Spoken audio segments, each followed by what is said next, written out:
Welcome to our final explainer on Emilie Cady's Lessons in Truth.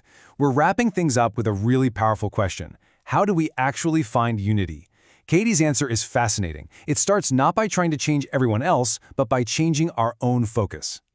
Okay, so let's just dive right in with a question that Emilie Cady was wrestling with over 100 years ago.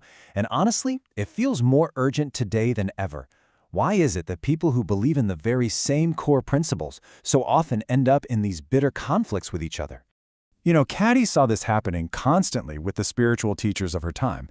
It seemed like everyone had their own special version of the truth, and they were all convinced theirs was the only right one. But she argued that these divisions we see, these walls we build between us, they aren't actually real. They're just illusions.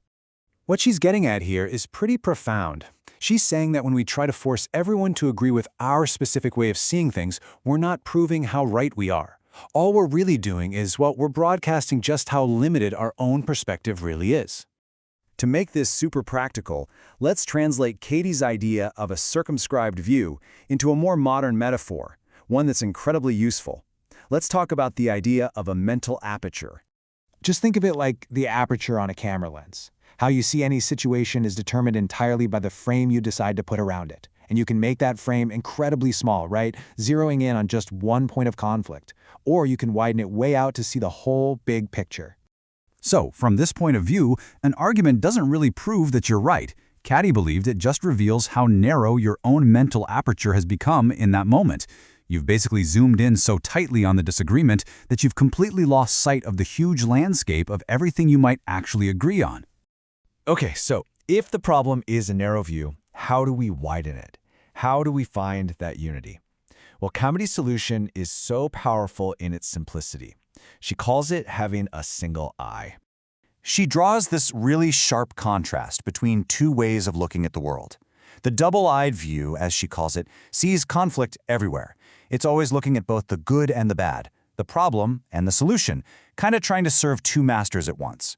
But the single-eyed view, that's a conscious choice.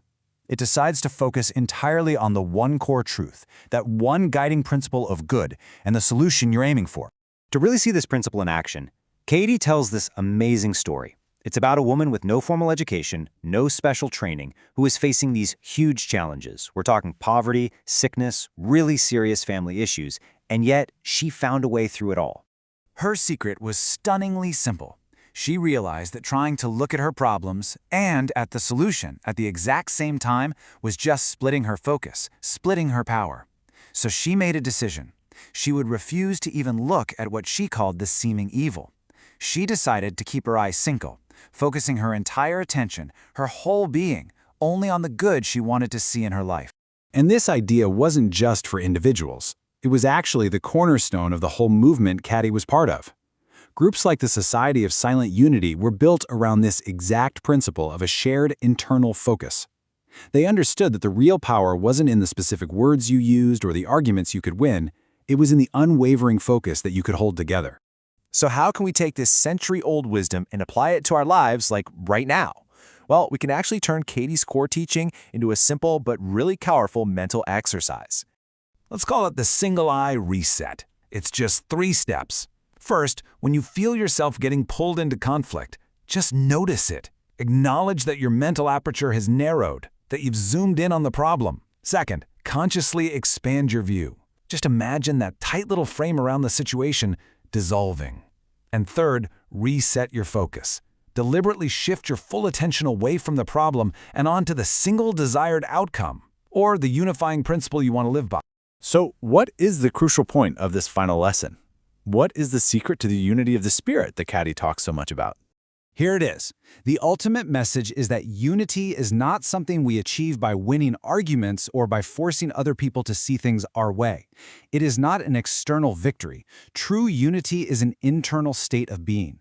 It's a peace that we can only find by mastering our own focus and choosing what we give our attention to.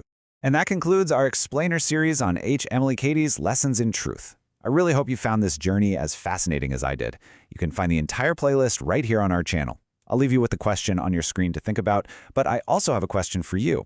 Which classic author's wisdom should we explore in our next series? Let me know what you think in the comments below. Thanks for being